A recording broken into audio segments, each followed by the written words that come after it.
Subscribe करें और देखें एक दिल दहला देने वाली हॉरर स्टोरी। बिना घबराए बेल आइकॉन प्रेस करना ना भूलें।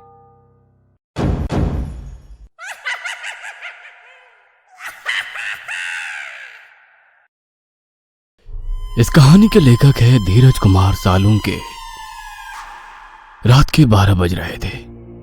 काव्या अपने रूम में सोई हुई थी कि तभी घर की डोरबेल बजी। उसे लगा कि घर मालिक जादव काका घर का दरवाजा खोल लेंगे, इसलिए वो सोई रही। लेकिन जब बेल बार बार बजने लगी तब उसे समझ आया कि आज तो घर मालिक जादव और उनका बेटा टॉम घर पर नहीं है, इसलिए दरवाजा उसे ही खोलना पड़ेगा।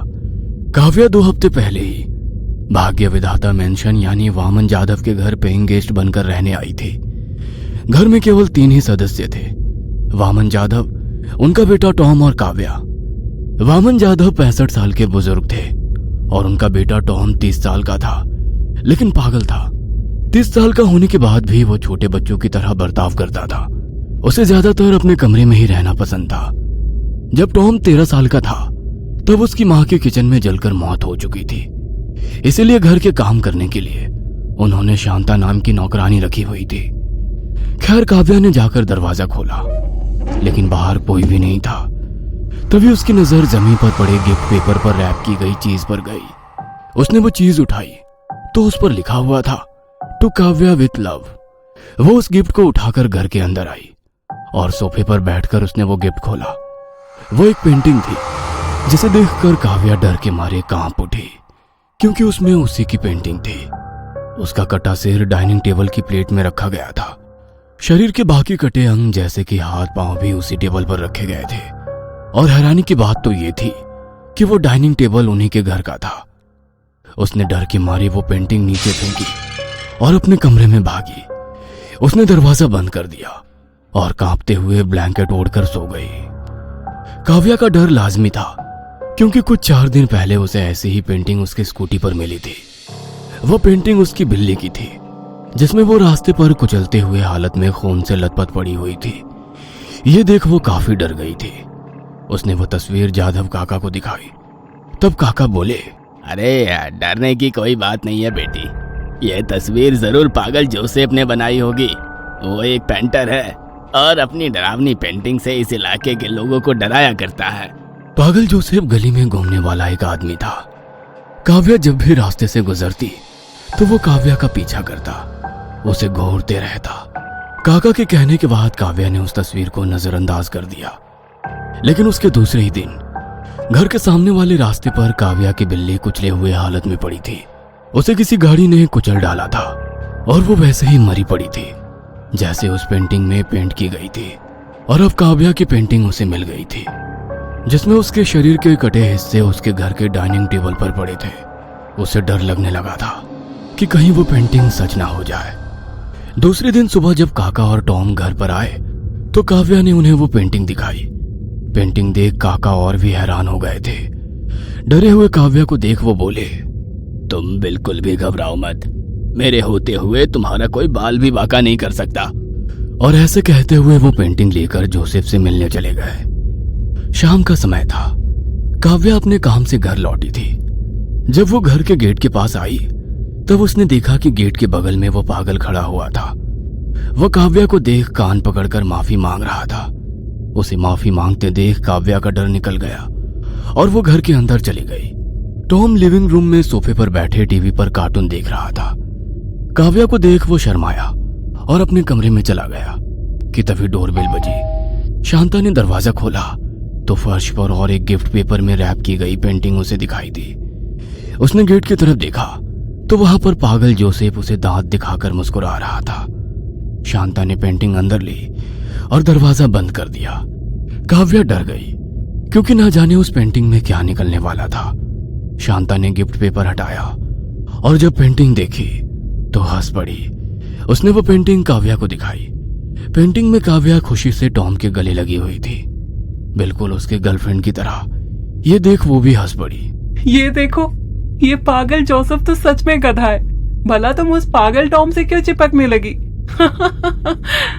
जाने दो ना शांता काकू, आप भी ना। काव्या हंसते हुए बोली। खैर, काव्या ने कल रात मिली पेंटिंग का डर अपने दिल से निकाल डाला था। शाम के कुछ 8 बज रहे थे। शांता किचन में खाना पका रही थी कि तभी काव्या वहां पर आ गई। काकू, कितनी देर लगेगी? भूख से मेरे पेट में चूहे दौड़ रहे हैं। अरे बस 5 मिनट, जैसे ही चावल पक जाएंगे मैं तुम्हें खाने के लिए बुला लूंगी। शांता ने कहा और काव्या अपने कमरे में चली गई। आधा घंटा बीत चुका था, लेकिन अभी भी शांता ने उसे खाना खाने के लिए नहीं बुलाया था। इसलिए काव्या किचन में चली गई तो उसने देखा कि गैस पर चावल जल चुके थे। उसने जल्दी से गैस बंद कर दिया। उसने शांता काकू को आवाज लगाई, लेकिन उन्होंने कोई भी जवाब नहीं दिया। उसने उस हुक की तरफ देखा जिस पर शांता अपनी थैली लटकाया करती थी, तो वहां पर थैली नहीं थी। इसका मतलब वो अपने घर चली गई थी, लेकिन जाते वक्त चावल गैस से उतारना भूल गई। खैर, उसने दाल रोटी खा ली और कमरे में चली गई। रात के लगभग 2 बज रहे थे। काव्या लैपटॉप पर अपना काम कर रही थी कि तभी डोरबेल बजी। उसने सोचा कि जादव काका देख लेंगे, लेकिन बेल बार बार बजने लगी। तब उसे लगा कि शायद बूढ़ा सो गया होगा, इसीलिए वो दरवाजा खोलने चली गई। और जब उसने दरवाजा खोला तो वहां पर एक और पेंटिंग जमीन पर पड़ी हुई थी। उसने आजू बाजू देखा तो उसे कोई भी नजर नहीं आया। पेंटिंग उठाकर वो सोफे पर आकर बैठ गई। जब उसने उस पर से पेपर हटाया तो उसकी आंखें फटी की फटी रह गई, क्योंकि उस पेंटिंग में वो खुद थी। दीवार से उसके दोनों हाथ बंधे हुए थे और उसके सामने काले कपड़े पहना आदमी हाथ में खून से सना चाकू लेकर खड़ा हुआ था, लेकिन उसका चेहरा दिखाई नहीं दे रहा था। उसकी पीठ और सिर का पिछला हिस्सा ही दिख रहा था और पेंटिंग के नीचे लिखा हुआ था, तुम कुछ ही देर में मरने वाली हो। यह देख वो डर गई और पेंटिंग लेकर जादव काका के कमरे की ओर भागी। काका, दरवाजा खोलिए, मेरी जान खतरे में है। वह घबराते हुए दरवाजा खटखटाते हुए बोली कि तभी उसे कमरे से आती जादव काका की दर्दनाक चीख सुनाई दी। उनकी खौफनाक चीख सुनकर काव्या डर गई और उल्टे पैर चलने लगी। शायद पेंटिंग में जो खूनी था वो घर में घुस आया था और उसने जादव काका की जान ली थी कि तभी उस कमरे का दरवाजा खुल गया और कमरे में काव्या को वही खूनी दिखाई पड़ा जो पेंटिंग में था, लेकिन उसने अपने चेहरे पर मास्क लगाया था और उसकी सिर्फ आंखें ही दिख रही थी। कटने के लिए तैयार हो जाओ मेरी मुर्गी, ऐसा कहते हुए वह खूनी काव्या की तरफ बढ़ा। काव्या वहां से दूसरे माले पर जाने लगी, सीढ़ियों की तरफ भागी, लेकिन वो जब सीढ़ियां चढ़ रही थी तभी उस खूनी ने उसका एक पैर पकड़ लिया और उसे खींचा। काव्या मुंह के बल सीढ़ियों पर गिर गई। वो चीखी। खूनी उसका पैर खींचते हुए घसीटकर उसे सीढ़ियों से नीचे ले आया। वह खूनी डरावनी आवाज में हंसा और उसने चाकू दोनों हाथों से पकड़ा और वो उसे बस काव्या के पेट में घोंपने ही वाला था कि तभी काव्या ने उसकी प्यूबिक जगह पर जोर से लात मारी और खूनी के हाथ से चाकू नीचे गिर गया। वो फर्श पर लेटकर दर्द के मारे कराहने लगा। काव्या ने जैसे तैसे खुद को संभाला। उसके चेहरे से खून निकल रहा था। वह घर के दरवाजे की तरफ भागने ही वाली थी कि तभी उसे जादव काका की दर्द भरी आवाज सुनाई दी। काव्या बेटा, मुझे बचाओ। काव्या ने आवाज की तरफ देखा तो जादव काका कमरे से बाहर आए थे। उनके पेट से खून निकल रहा था। काव्या उनके पास चली गई कि तभी उसे पीछे से खूनी की आवाज सुनाई दी। मैं तुम्हें काट डालूंगा। खूनी अपनी जगह से उठते हुए बोला। वह अपने बाएं हाथ से पेट पकड़कर लड़खड़ाते हुए कदम से चल रहा था कि तभी काव्या की पीठ में किसी ने चाकू घोंप दिया। काव्या चीखी। उसने मुड़कर देखा तो जादव काका ने ही उसके पीठ में चाकू घोंप दिया था। उसे कुछ भी समझ नहीं आ रहा था कि उन्होंने ऐसा क्यों किया, लेकिन उसे उसका गुस्सा आया था। उसने गुस्से में उसको जोर से धक्का मारा और वो सिर के बल टेबल के कोने में जा गिरे और नीचे गिर गए। काव्या ने पीछे देखा तो खूनी लड़खड़ाते हुए कदमों से उसकी ओर ही बढ़ रहा था। वो अपने दर्द से अभी भी उबरा नहीं था। कौन हो तुम और मुझे क्यों मारना चाहते हो? काव्या ने उस खूनी से पूछा। तब उस खूनी ने अपने चेहरे से मास्क हटाया और उसका चेहरा देखकर काव्या दंग रह गई। उसका मुंह खुला का खुला रह गया, क्योंकि वो जादव काका का पागल बेटा टॉम था कि तभी टॉम ने लड़खड़ाते हुए काव्या के ऊपर चाकू से हमला किया, लेकिन काव्या ने उसका हाथ पकड़ा और कुछ देर हाथापाई के बाद उसने टॉम को धकेल दिया। वो घर के दरवाजे की तरफ भागी और उसने दरवाजा खोलने की कोशिश की, लेकिन वो खुल ही नहीं रहा था। शायद उसे बाहर से किसी ने बंद कर दिया था। इसीलिए वो पास ही के टॉम के कमरे में भागी और उसने अंदर से दरवाजा बंद कर लिया। टॉम उस दरवाजे पर लात मारने लगा। दरवाजा खोल मुर्गी, आज तुझे काटना है, खोल। टॉम बाहर से गुस्से में बोला। काव्या डर गई और दरवाजे से पीछे हट गई कि तभी उसकी नजर कमरे की दीवारों पर गई और डर के मारे उसके पैरों तले जमीन खिसक गई, क्योंकि दीवारों पर बहुत सारी डरावनी पेंटिंग थी, जिसमें किसी पेंटिंग में टॉम तो किसी में जादव काका लोगों का खून कर रहे थे। साथ ही में कुछ पेंटिंग में सर कटी लाश, जली हुई लाश, हाथ कटी लाश, ट्रक के नीचे कुचली हुई लाश, ऐसी बहुत सारी डरावनी पेंटिंग्स थी। उन्हीं पेंटिंग्स के बीच उसे अपने बिल्ली की कुचली हुई लाश की पेंटिंग भी दिखाई दी। इसका मतलब वो टॉम ही था जिसने वो पेंटिंग बनाई थी और बाद में उसकी बिल्ली की जान भी ली थी। उसी के पास ही में एक ताजा पेंटिंग थी जिसकी पेंट अभी भी गीली थी। वो पेंटिंग शांति काकू की थी, जिसमें जादव काका उनका गला रस्सी से घोट रहे थे। इसका मतलब शांता काकू गैस पर चावल चढ़ाकर चली नहीं गई थी, बल्कि जादव काका और टॉम ने उनकी जान ली थी। डर के मारे काव्या की हालत बिगड़ चुकी थी। टॉम अभी भी पागलों जैसे दरवाजे पर लात मारते हुए दरवाजा तोड़ने की कोशिश कर रहा था। काव्या गुस्से से आग बबूला हो गई। बेहिशी दरिंदे, पागल कुत्ते, क्या बिगाड़ा था इन मासूमों ने तुम्हारा कि तुमने उनकी जान ले ली? क्या बिगाड़ा था मेरी बिल्ली ने तुम्हारा? क्या गुनाह था शांता काकू का कि तुमने उनकी जान ली? और मैंने तुम्हारा क्या बिगाड़ा है कि तुम मेरी जान लेना चाहते हो? काव्या ने गुस्से में टॉम को कहा, पागल नहीं हूं मैं भाग्य विधाता हूँ। पेंटिंग बनाकर मैं किसी का भाग्य तय करता हूँ और बाद में वही हो जाता है जैसे मैंने तुम्हारी बिल्ली का भाग्य तय किया था और बाद में वो मर गई।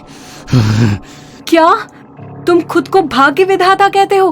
तुम तो मासूम लोगों को मारने की प्लानिंग कर उन्हें मार डालते हो। तुम पागल खूनी हो और खुद को नसीब बनाने वाला कहते हो। पागल औरत, मैं पागल नहीं हूँ और ना ही वो लोग मासूम थे और ना कि तुम मासूम हो।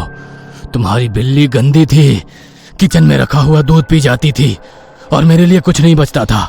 इसीलिए मैंने पेंटिंग बनाकर उसका भाग्य तय किया और उसे कार के नीचे फेंक दिया। तुम हमेशा फोन पर मेरे बाबा को बूढ़ा कहती थी ना, इसीलिए मेरे बाबा तुमसे गुस्सा थे। उन्होंने तुम्हारी पेंटिंग बनाकर तुम्हारा भाग्य तय किया, लेकिन मैंने रो रो कर गिड़गिड़ा कर उन्हें रोका, क्योंकि मैं तुमसे प्यार करता था। मैंने दूसरी पेंटिंग बनाकर हम दोनों का भाग्य तय किया, जिसमें हम दोनों प्रेमी की तरह एक दूसरे की बाहों में थे।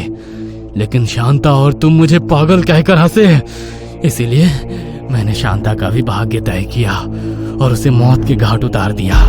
अब केवल तुम बची हो। तुम्हारा भाग्य तो मेरे बाबा ने तय किया था और उनका तय किया हुआ भाग्य खुद भगवान भी नहीं बदल सकता, इसलिए तुम्हें मरना होगा।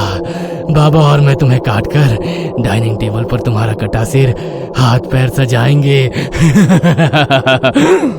टॉम पागलों जैसे हंसता हुआ बोला और फिर से दरवाजे पर लात मारने लगा। ऐसा लग रहा था मानो दरवाजा अब कुछ ही देर में टूट जाएगा। उसने चारों ओर देखा। उस कमरे में खिड़की भी नहीं थी, ना ही ऐसी चीज थी जिससे टॉम को मार सके। तब वो टॉम से बचने के लिए अलमारी में जा छुपी। तभी उसे अलमारी में एक दरवाजा दिखाई दिया। उसने वो दरवाजा खोला तो उसे नीचे जाती सीढ़ियां दिखाई दी। वो दिखने में कोई खुफिया तहखाने की तरह लग रहा था। काव्या उस दरवाजे को बंद करके सीढ़ियों से नीचे आ गई। तभी उसे दीवार के पास एक कपड़े से ढकी लाश दिखाई दी। उसका हाथ कपड़े से बाहर आया हुआ था। उसने उस कपड़े को हटाया तो देखा कि वो शांता काकू की लाश है। तभी उसे पीछे से चूहों की आवाज आई। उसने मुड़कर देखा तो पिछली दीवार के पास भी और एक लाश कपड़े से ढकी हुई थी। वो उस लाश के पास चली गई। ना जाने ये लाश किसकी होगी, वो मन ही मन बोली। और उसने जब कपड़ा हटाया तो उसकी आंखें फटी की फटी रह गई। वहां पर जादव काका आंख बंद करके पड़े हुए थे, लेकिन तभी उसकी नजर उनके दाहिने हाथ की ओर गई। उसके दाहिने हाथ में क्रिकेट बैट था। वो समझ गई कि वो एक जाल था। जब वो टॉम के कमरे में छुपी थी तब जादव काका ने अंदाजा लगाया था कि वो जरूर अलमारी से तहखाने में आएगी, इसलिए वो दूसरे रास्ते से तहखाने में आ छुपा था। काव्या पीछे हटने ही वाली थी कि तभी जादव काका ने आंखें खोली और उठकर काव्या के सिर में बड़ी मारी। काव्या जमीन पर गिर गई और बेहोश हो गई। जब उसे होश आया तो उसके दोनों हाथ दीवार से बंधे हुए थे और टॉम हाथ में चाकू लेकर उसके सामने खड़ा था, बिल्कुल उस आखिरी पेंटिंग की तरह। देखा, मैंने कहा था ना कि मेरे बाबा का बनाया हुआ भाग्य कोई नहीं बदल सकता। हाँ। ऐसा कहकर वो चाकू लेकर काव्या के गले की तरफ उसे काटने बढ़ा, लेकिन तभी काव्या आंख बंद करके बोली, Tom I love you, please मुझे मत मारो। वैसे टॉम रुक गया। मैं तुमसे प्यार करती हूँ, तुम सच में भाग्य विधाता हो। तुमने हम दोनों का भाग्य तय किया था कि हम दोनों प्रेमी हो जाएं, और अब हम सच में प्रेमी बन सकते हैं। काव्या आगे बोली। वैसे टॉम के चेहरे पर खुशी छा गई। तभी अंधेरे में खड़े जादव काका आगे आए और गुस्से में बोले, टॉम, ये मौत से बचने के लिए तुम्हें गुमराह करने की कोशिश कर रही है। मैंने इसका भाग्य लिख दिया है, तुम्हारे हाथों कटना इसका भाग्य है। लेकिन मैंने भी हम दोनों का भाग्य तय किया था और वो सच हो रहा है। मैं इसे नहीं मारूंगा बाबा, टॉम ने जादव काका से कहा। तब जादव काका गुस्से में लाल हो गए। है? अगर तुम इसे नहीं मारोगे तो मैं इसे मारूंगा। ऐसा कहकर उन्होंने जेब से चाकू निकाला और काव्या की तरफ उसे मारने के लिए आगे बढ़े कि तभी टॉम ने बीच में आकर उन्हें चाकू से घोंप डाला। जादव काका चिल्लाए, लेकिन टॉम ने चाकू बाहर निकालकर फिर से उन्हें पेट में घोंप दिया और वो नीचे गिर गए। उसके बाद टॉम ने चाकू से काव्या की रस्सियां काटी और काव्या उसके गले पड़ गई। टॉम बहुत खुश था क्योंकि उसने जो भाग्य तय किया था वो सच में आज पूरा हो गया था। कि तभी काव्या उससे अलग हो गई और बोली, लाओ इधर दो वो चाकू, अब इसकी कोई जरूरत नहीं है। टॉम ने भी हंसी खुशी चाकू काव्या के हाथ में दे दिया। काव्या ने चाकू पीछे फेंकने के लिए हाथ उठाया और अचानक से गुस्से से उसने वो चाकू आगे लेकर टॉम के पेट में घुसेड़ दिया। टॉम चिल्लाया, उसकी आंखें मानो फट सी गई थी।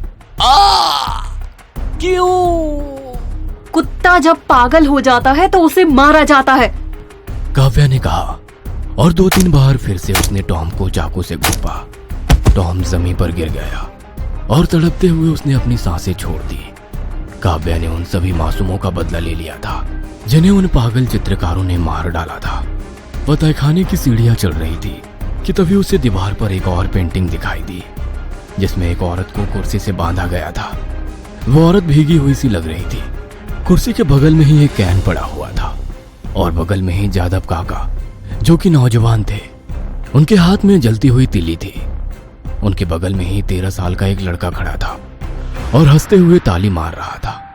इसका मतलब ये था कि जादव काका और उनके बेटे टॉम ने उस औरत को जलाकर मार डाला था। लेकिन वो औरत कोई और नहीं बल्कि खुद टॉम की माँ यानी जादव काका की बीवी थी, क्योंकि काव्या ने उस औरत को जादव काका और टॉम के साथ फैमिली फोटोग्राफ में देखा था। उन दोनों ने खुद मिसेस यादव को जलाकर मार डाला था और दुनिया को बताया कि किचन में काम करते हुए जल गई और उनकी मौत हो गई। वो दोनों दिमागी मरीज थे जिन्होंने ना जाने कितने मासूमों का कत्ल किया था, लेकिन उन सभी का बदला आज काव्या ने ले लिया था। ये कहानी आपको अच्छी लगी हो तो हमें सब्सक्राइब करें, हमारा इंस्टाग्राम और फेसबुक पेज जरूर फॉलो करें। और हाँ दोस्तों, सब्सक्राइब करना भूलना मत।